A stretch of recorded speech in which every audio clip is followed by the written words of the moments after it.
Hi, welcome to Perfectly Uncertain Podcast. I'm Jennifer Bosma. And I'm Keely Oakes. Thanks for being here today. We're so grateful for you to be sharing this space with us. And if you like what you hear, please follow, like, subscribe. We're on YouTube, Apple Podcasts, Spotify, Instagram, TikTok. You know where to find us. Perfectly uncertain. Perfectly uncertain. Because everything we're feeling lives in the in-between.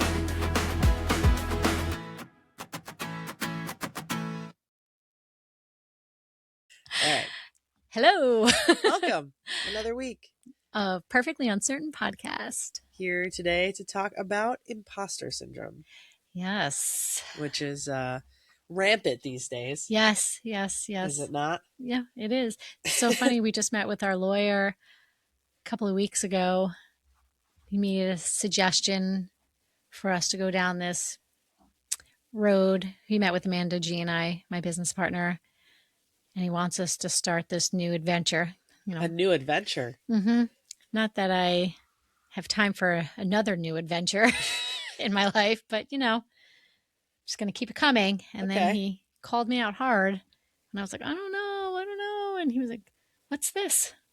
What's this imposter syndrome that you have going on here? Because you feel as if you're not the right person to do that, or you don't know how, or... I guess I was just like doubting myself up there. That's fair. And I was like, I don't know if I could do it. But then I was like, I can do it. And then I'm like, is anybody going to listen to this? Yeah.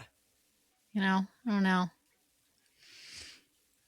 But then I'm like, fuck it. I mean, even this, I'm like, fuck it. I'm like, yeah. What's the worst that happened? No one listens? Right. And I do like to think about that. We had a good time? Yeah, totally. And tried something new? Yeah, try something new. And it's like, who cares? And I preach this all the time to other people.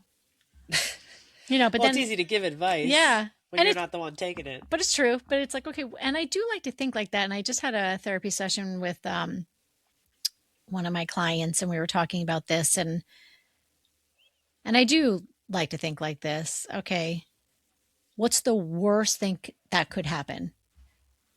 And then it's like, okay, well, I can handle that. And then it's like, all right, well, then let's do it. Right. So I am considering that other adventure too. And I did ask you, I did what? Get you to commit to it too. Oh my God, that's your adventure? Yes. Yeah, but I was a little bit tricked into that, I came to you with an idea about something, and then... It was perfect timing. I assumed the clothes on it. So now you're in. Well, yeah.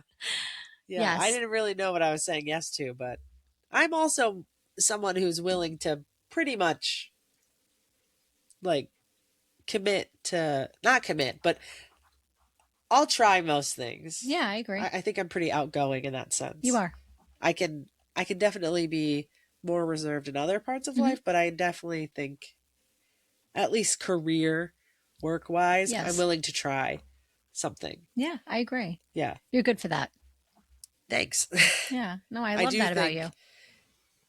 I think some of it, though, I am very much fake until you make it. Me too. We kind of talked about this last week, where I was saying, or a couple episodes ago, about how at work, a lot of the time, I don't feel in control of things. Mm-hmm. But I try to give off a sense of I'm in control. I know what I'm doing. When a lot of the time I don't feel like I know what I'm doing. I do feel very much like an imposter at work, or I sometimes feel fraudulent because we tend to have a lot of new clinicians on our team. And when I say new, I mean like brand in their CF, just graduated graduate school, within their first year of working. And our head of department, she's been practicing for years, right? Like she's got 10 plus years of experience. Yes. And then you've been practicing for quite some time, Amanda Ray. Yeah, like 20 years. Yep.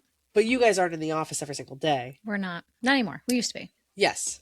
And that's just like right now. Mhm. You guys are there like 1 or 2 days a week for the full day, but now that there's 2 locations and there's Yep. a lot of stuff going on, it's hard for you guys to be there all the time and then Yep. be able to get stuff done. Yes. So I do feel that sometimes in our office, I can be more of an experienced clinician that's working, Yes. but I don't feel as if I have that many years under my belt, even though, like, yes, this will be my 6th year Yes. as a clinician, but to me that doesn't feel like a very long time. I still feel green, I still feel green too. which is crazy. I know. I mean, there's so many things that change, but you know what you're doing. Sometimes. You No, know, I do. I do know what I'm doing. but you trust your gut. I do. I trust my gut. Has that ever led you wrong? I don't think it's ever led me wrong, but it's definitely led me into situations where maybe I get pushback, Hmm. which is different.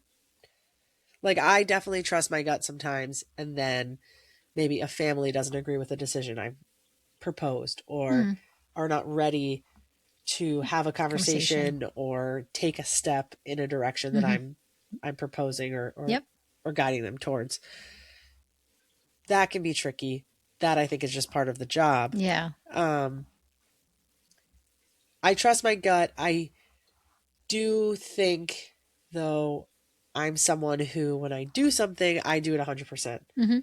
So anybody I work with knows that I don't do feeding, really. Yep. I would not consider myself a feeding Mhm. therapist. Only in the last year or so have I become more comfortable with recognizing tongue ties and Mhm. lip ties and oral motor, but I Mhm. took a CEU that really helped me learn more about that. Right. But when we get a feeding evaluation and nobody else can take it and I have to do it, Mhm. I spend like a week Preparing. preparing Yep. because it feels as if it's my weakest part Here. of my practice. I mean, I do too, and I've done that for years. Like I never want to show up unprepared. And I don't know if that's just I don't know, does that still happen nowadays with the What? younger clinicians What do you mean?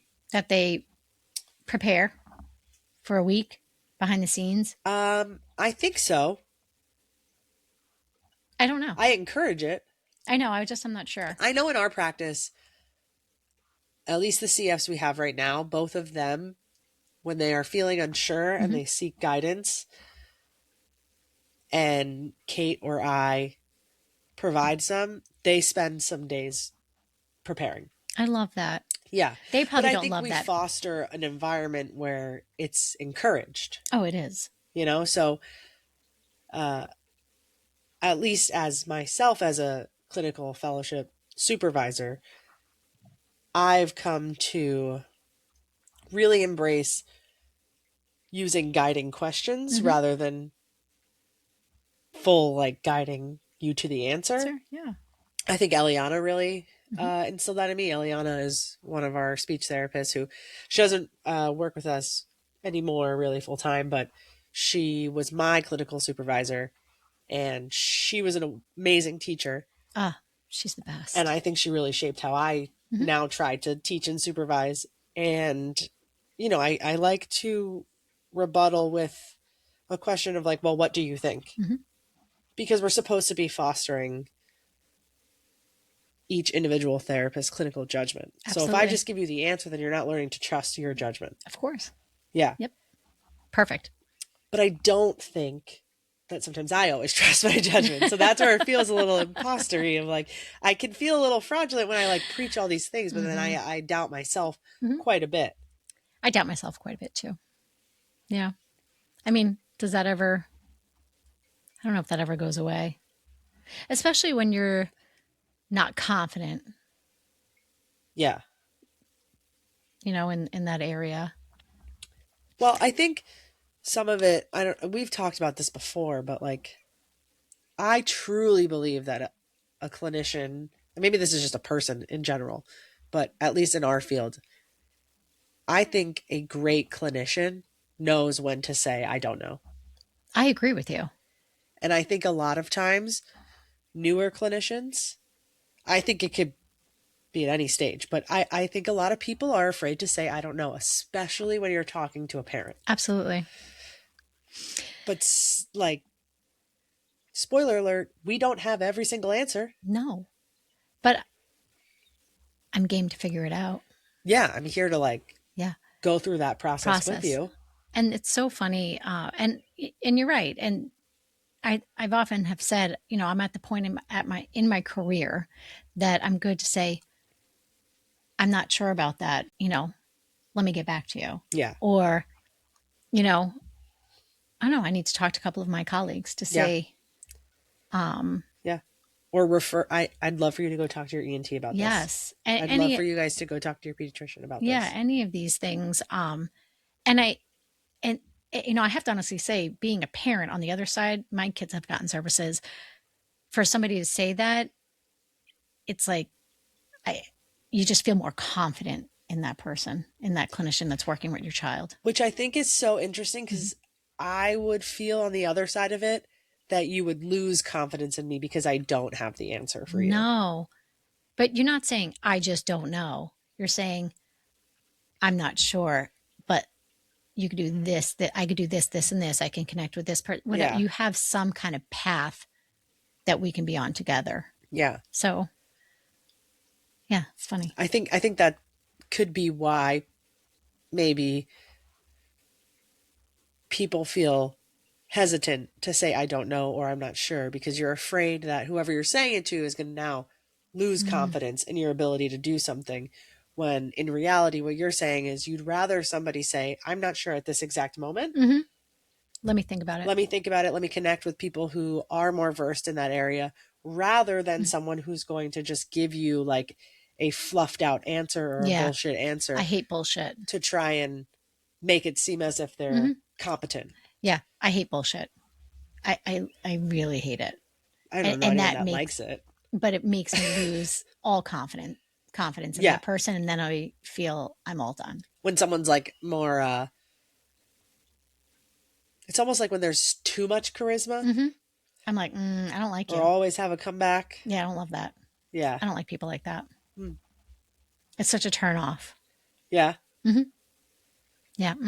When someone's too loud or. Yeah. Yeah, I like real people. Yeah. I think, you know, I started to write. I have a little, I don't know, is it a blog? My Monday Moments Yes, you with have a Mom. blog. It's Jen a blog. has a blog. Plug your blog. Monday Moments with Mom. Where can people find it? Ooh. See, this is where Oh, that technology. technology gets me. Is it linked on your Instagram? Yes. There it is. Yes, it's linked to my Instagram. Great. This podcast, I got linked to my Instagram too. Even better. Follow Jen on Instagram. Yes, And me. please do. I don't have a blog. This is my vlog. Well, this is how I kind of started too, because Yeah. I have to be honest. Can we tell how it started? Yeah, we haven't done Can that. we give a little origin? Yes. Oh, we missed out. We did. Okay. So I started, well, I have to honestly say, besides going through perimenopause and having a breakdown basically in my life, I felt a little lost along that way. And I just felt stale. Yeah. I felt stale in my life professionally, just probably personally too. It was a rough time in my life. But I'm on hormone replacement therapy, and that's the best shit ever. Hell yeah. Has saved me in many ways. Yeah. But I was feeling stale in my job and my profession, which I identify with. You know, a huge part of who I am is really my work. So I started writing Monday Moments with Mom, and I'm like, nobody's going to want to listen to this. No one's going to want to read this. Who cares? You know, and I did start very slow, and I just put it out only to KidSense because that you was like shared it to our like, or just our staff. Yeah. Even though I felt so nervous to even do that. I felt so nervous. I was so nervous. And I got such great feedback. I was so happy. It made me cry. Literally. Shocker. Yes, I'm an emotional person. So I started sharing that, and then I was brave enough to start sharing it publicly, which I'm not great with technology, and took me 12 hours to figure out how to share and set up Flowdesk. And I was crying. Yeah. And, Amber's like, why didn't you tell me? I would have helped you. Yeah, Amber could have done it in like an hour. I know, but I know she's so busy with the boys. I'm like, I don't want to bother you. I'm just going to sweat this out. Anyway, so I started to share that it's very therapeutic for me. So I do post every Monday, and it sends out an email. I need to figure out a platform where I could post all the past ones so everybody can look back on that. Yeah.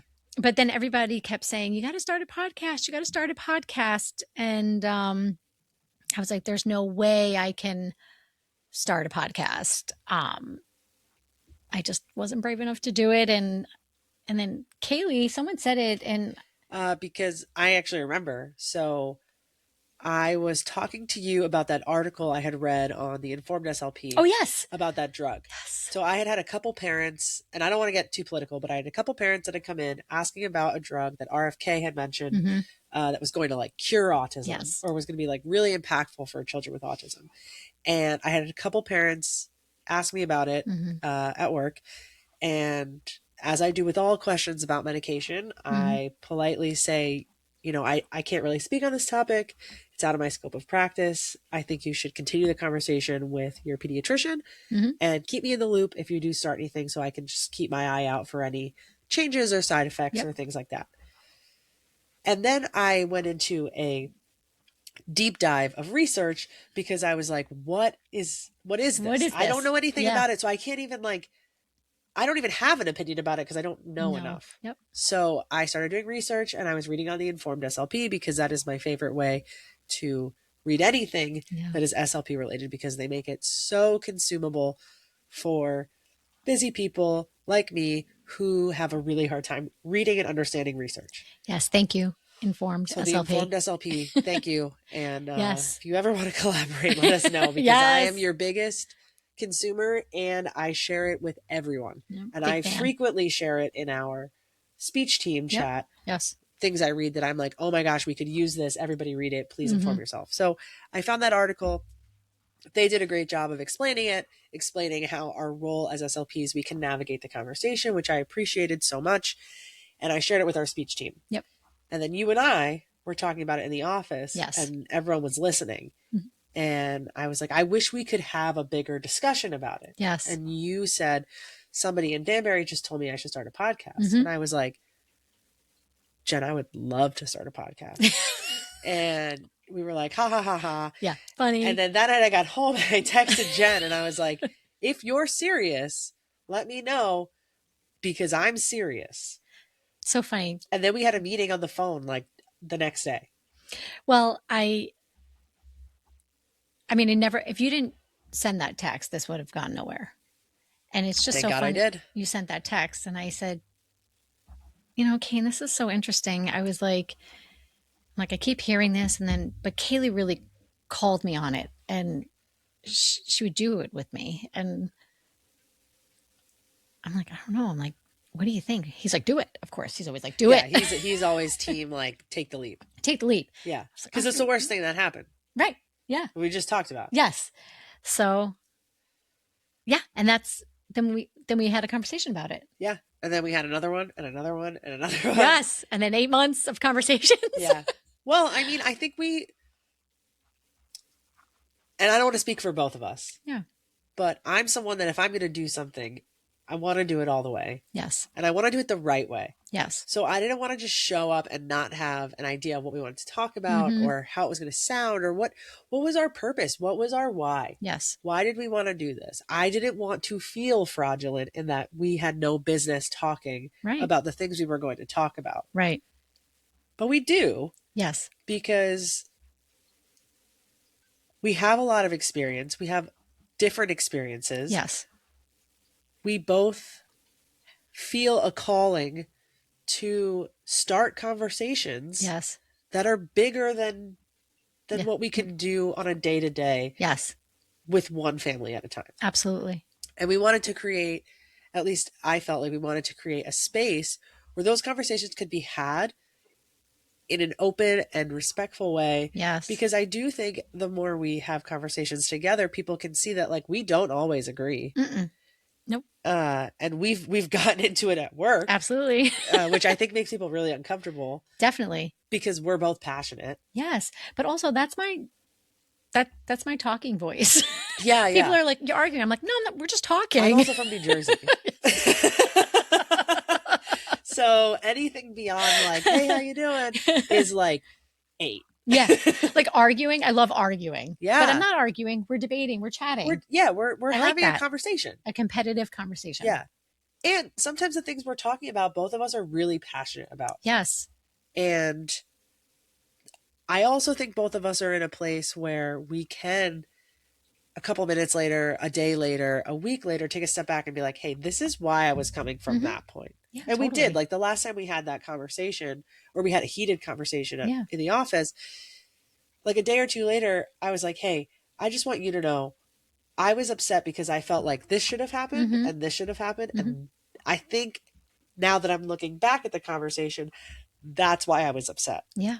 And you were like, great, I want you to know that I was coming from this perspective because of X, Y, and Z. And I was like, yeah, and you were right. There's no right. We were both right. Well, that's what I mean. Is like, I was like, yeah, those points were correct. And you were like, your feelings were correct. Yes. And at one point, I don't even think we were arguing about the same thing. Nope. We were having 2 different arguments. Nope. Saying 2 totally different things. Yeah. Yeah. Yeah. Yes. But yeah, I mean, I'm always good for that. Like I don't think everybody's always going to agree. Everybody has different point of views. I love that. I respect that. And I love to have conversations surrounding that because then I'm learning. Yeah. I'm learning too. I'm learning different perspectives and feelings and thoughts. I'm like, that makes sense. And I think to kind of like bring it back to feeling fraudulent, I think when you don't feel as if you have enough experience or things to back what you're saying, it's harder to like have a voice in that conversation. Yes.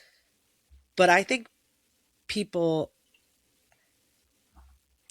don't think everybody knows what they're talking about. No. There are definitely people that have a voice or have influence right now that I don't think should have as much confidence about what they're saying as they do. But I think we do. I think so too. But no, go ahead. I think everything lives in the gray. Ugh, you love the gray. I love it because this is where I think Let everything. the people into the gray. What is the gray? I think the in between. I think we have polar, like when we have people that feel so strongly either way. I think there are points in that space that make sense, but I also feel like on the opposite end, there's some points that make sense and are valid. And that's why I feel like when it just kind of swings in the middle and the nuance and the gray of it all, that's really where not the truth, because I don't like to say it's so, but that's where I feel like where it feels best. And a lot of people don't like to live in the gray.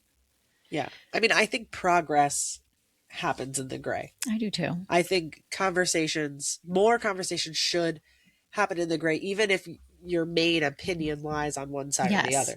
Because I think when you don't acknowledge the gray, that's where there's not going to be an end to that conversation. No. Because you can't see the other side if you're too far one way or the other. Yes. Right? I think that's what's kind of going on in our country right now. Yeah, absolutely. Right? Like we're very divided, but there's so much divide that nobody can see the gray. Yeah. And I think that happens everywhere. Yeah. Not just politically, but like even in a lot of things. Like supporting neurodiversity. Yeah. I have so many opinions on that. I don't even want to start to go down this path because I think that will be its own podcast. I really, really, really want to talk about that. But I also feel like it was one way and then it swung all the way the other way. Right. And I do think we need to be somewhere in the middle. Yeah. But I really want to talk about that, but not today. Yeah, not today. But I think this idea of to be good at something or to be professional or to not be an imposter, it's like you have to choose a side I or know. choose a lane and stay in that lane I know, but I don't like or that. stay in that box. I mean, I think you and I have talked about this many times. I don't know how much we've talked about it here, but like both of us in our journey to become speech therapists we were asked to be a certain type of way, Yep. and we were kind of like, nope. No. Mm-mm. And that I have gripes with academia with that, I right? do Like too. I could talk about that for a long time. Yeah. My thoughts on higher education and Yes. the system that we've created. Uh, Well, now I feel like when everybody comes out of school and they start working, especially at Kid Sense, it's like, okay, everything that you've just learned, I want you to throw that out the window. yeah, yeah. I mean, Keep not some of really, it. but but you know what I mean. Like this is different. Yeah, I Mm-hmm. think that's why a lot of our therapists. I don't want to speak for them. Yep. I think that's why when I was a new therapist, I was like, I have no idea what I'm doing. I'm a fraud. But you How am I? did. No, I know I Yeah, did. I I know know. I did. And I think it takes time, though, to have that trust and belief in yourself. Like, I don't even think I fully have it right now. No, I I mean, have more of it than I did 6 years ago. But there are yes. still times today that I can't believe someone is asking me a question and I'm the one that has the answer. Yeah. I still I don't ever want to tell a parent No. that I don't know what that I'm doing because I do know what I'm You doing. do. But it is kind of crazy that I'm the person they're asking Mm-hmm. for an opinion on it. I'm so proud of you. Thanks. I really am. Thanks. For what? No, because I mean, I just feel like you do, and you've just stepped into that role so beautifully. And I mean, clearly, I trust you to give the I answers. appreciate that. Well, and that means a lot. I am someone who definitely needs outside reassurance. Don't we all? Sure. Right? Yeah. I mean, without that, I mean, we would just kind of quit, Yeah, right? I guess. I mean, think about this. If we didn't get such positive feedback, Yeah. it would probably die a slow death. Slow, painful. No, death. I'd be like, press on. Yeah. I am a plower that way. I'm like, Yeah. nope. We adjust and move on. But no, after a while, like if you don't get the feedback, I mean the feedback even professionally too from parents that they're like, you're Yeah. Every parent that's changing ever my left life. a positive review, Mm-hmm. like I truly mean this. If any parent that I've ever treated your Mm-hmm. child is listening, Yep. if you've ever said like thank you or left a Mm-hmm. review or given a card, just know how much that means. Means so. I I mean, have a it's everything. drawer of Yep. cards and gifts from kids because it is so impactful. Like Yes. I am so grateful that I get to play a Yep. part in each one of these kids' lives. Yes. For how short or long that is. Mm-hmm. Like I am truly grateful that families allow me to be on that journey with them. Mm-hmm. But I hope our families know how much of a role they play in our life. Oh yeah. It's so motivating. It's motivating for me to show up as my best self because I know it's a privilege to be a part of any person's journey Yeah. in life. Yeah. And it's not even just my clients. It's all of my staff too. Like Yep. I am so grateful. Like, Haley's journey, I'm so grateful to have been a part of that. Yeah. It's just motivating for me to be my best self in order to be able to have a positive influence on anybody's life. It's just, Yeah. I love that. And that's what motivates me. Yeah. No, I think that's what snaps me out of that imposter syndrome feeling Mm-hmm. is when you get that feedback from a family, a parent, a client themselves, Even another a friend. coworker, Even a friend. a friend. Yeah. Yeah. It's truly been like, here's the thing too. I don't know if other clinicians feel this way or if you feel this way, but sometimes I forget that not everyone has the same knowledge Mhm. that I have. And it's become such a it's almost like I have two brains, right?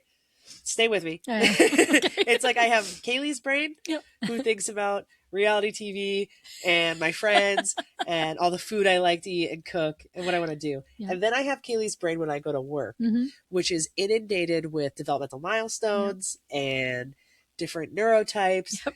and treatment approaches for everything from articulation to language to AAC. Like, I have so much in this brain that I don't understand how they both fit in here. So Right? funny.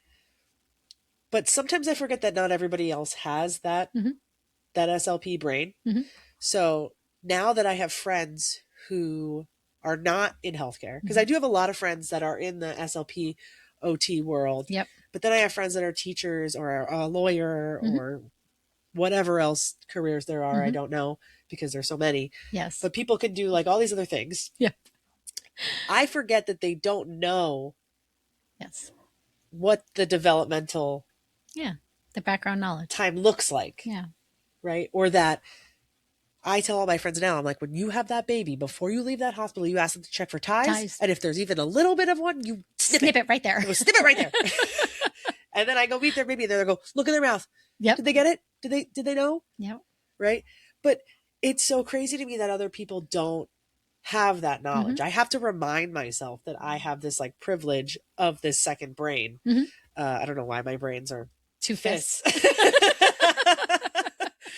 I don't know why, but I really do. I don't know if you feel that way. Maybe you have more brains because you also have like kids. Like you have like I feel like Jen has like Jen's brain, and then like her family brain that runs the house, and then also your kid sense brain, but like brain as an owner, and then Yep. brain as a clinician. Yep. I don't know if I'm just making this up for you, No, or if you've thought about it this way. This is where it's all mixed, and this Yeah. is where I like to live in the gray. You don't see yours as two separate. Not separate. Mine are It's separate. all mixed. Wait, I think that's so funny. Do you keep your food separated or mixed? What am I eating? And like anything.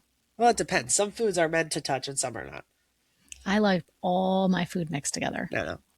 Like if I have like a meat, well, traditional like meat, veggie, and like a starch, I'll take meat, then a veggie, and then my potato all in one fork and eat it. Well, I think it just depends on like what I'm eating. Mm. Some things I think are meant to be mixed together and others I don't. I love everything mixed together. Yeah. Anyway, but my whole life is mixed together. Okay. But so well, yeah, I mean, if you look at your desktop, your computer, and mine, like that's Jen treats her desktop as a folder, yes. And everything is just like thrown up on it. Everyone looks at it, they're like, I can't unsee that. But Amanda G is the same way. Yes, I know. We're very similar. Both of you. Oh. Yes, I know. And it's very funny. Kane has said we are two Lucys running around with no Ethel, but really Amanda Ray is our Ethel. Oh, yeah. And I don't know if anybody watched I Love Lucy. I'm dating myself. Demographic. Dating myself when I say that, but it's so true. Yeah. But yeah, no, it's all mixed together. But even so, I'll watch a show. I don't watch a lot of TV, quite honestly, but if I do, I'm thinking my SLP brain is thinking about the relationships of the characters. I can't turn off my social thinking brain. Oh my God, I can't wait to turn it off. I turn it off at 7:00. I'm always thinking about human behavior. I find so fascinating. Yeah. And so I'm always analyzing. That's why I feel like I am mentally really exhausted at night. Probably.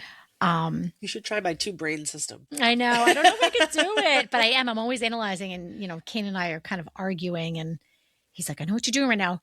Stop doing that to me. Stop analyzing me when I'm saying, Yeah. But I can't. I cannot. I'm always thinking in that way. But yeah, I think we all do feel fraudulent in some way, shape, or form. But sometimes I try to push that away and just push forward. Yeah. I think, people always say fake it till you make it. Yes. That's a big one. I like the one that is, if you think you can, you can. And if you think you can't, you're right. Yeah. I think that's so true. I say it all the time. I think I can do anything. I think you can. Yeah. And And I think the moment that you say, I can't do that, you're you right. can't. You You're right. can't You because can't you do won't it. even try. No, you're right. Like, you know, I know when Matt, my lawyer, when he called me out on this, I was like, I'm also a big prover. Like, don't tell me I can't do something or don't call me out like that. It's like, Yeah. all right, fuck, now I got to What show were up you and do like when a this. double dog dare you Yeah. I was showed like, up? Were yeah. you like, I'll do it? Yep. Always. They didn't I'll even do get to it. triple dog Yep. dare you? I'm in. I'm in. I'm going to show you. Yeah. I was like, I don't want to play. Yeah. I was like, I got this. But yeah, I do. I always bet on myself. Do you bet on yourself? I think so. I always bet on myself. And I was talking to a client about this and she was like, I don't bet on myself. I'm like, what do you mean? I couldn't understand what she was saying. She's like, I just don't, she's like, I just feel like if I can't control what the outcome is, I can't do it. Yeah. And I'm like, I will always bet on myself. Yeah. I will always, I'm like, nope, I'm going to fake it till I make it. I will show up. And Yeah. whether it is, even if it takes into a different direction, which a lot of times it does, I'm good to shift to make it work. Like Yeah. I'm good to do whatever it takes to make it. Right. Because once I commit to doing something, I will fully do it. I'm balls to the wall. Do you I think am. that's what helps with the feeling fraudulent sometimes? I Like, do you think think it helps shift your headspace? it does. I think I do. The way I think is, okay, what's the worst that could happen? Okay, I can do that. And if that happens, I could shift to do this, this, or this. So I always have like a plan A, B, and C Yeah. to help, you know, push forward and also be comfortable. Yeah. And I do attach different things and we do this. This is a very executive functioning thing, but when my clients are paralyzed with anxiety and they can't move forward to do something or transition or go Right. experience Because something there's new, like so much overwhelm. there's so much overwhelm. You need to attach it to something similar. And it's like, well, you kind of already experienced this already, and look at this, this, and this. So you can attach what our brains, the way we think. It's like when we're starting something new, in order to, push forward, because, humans are creature of habit and being comfortable, and going Right. outside of that comfort zone feels terrible. But the way our brains work is that if we do attach it to something that's similar that we've already done, it helps make sense and eases that anxiety for us to do that. Yeah. So I don't know. I apply that, I guess, to my life. I think I naturally did that anyway without knowing what that was. Fair. Yeah. I don't think it's something that goes away. No. I think you either have to get comfortable being uncomfortable in that situation, Yeah, which be I think is comfortable really with hard. discomfort. Yep. Yeah, I'm not. No I one have is. horrible. I sometimes have bad distress tolerance though. Mm. Of like if I'm like I just want to stop it. Mm-hmm. But I also am in a place now where I'm aware of that, Mm-hmm. so I can kind of catch it and be like, wait, you're not going to die. Yep. Nothing's going to implode. Yep. But I also think that's taken quite a long time to get there. Yes. But I also don't think I'm in a place to give advice on like how to not feel fraudulent, because I think Yeah. I still feel fraudulent all the time. I know. I guess I think you just need grounding Yeah. strategies. I also think it's great to be vulnerable about it. Yes.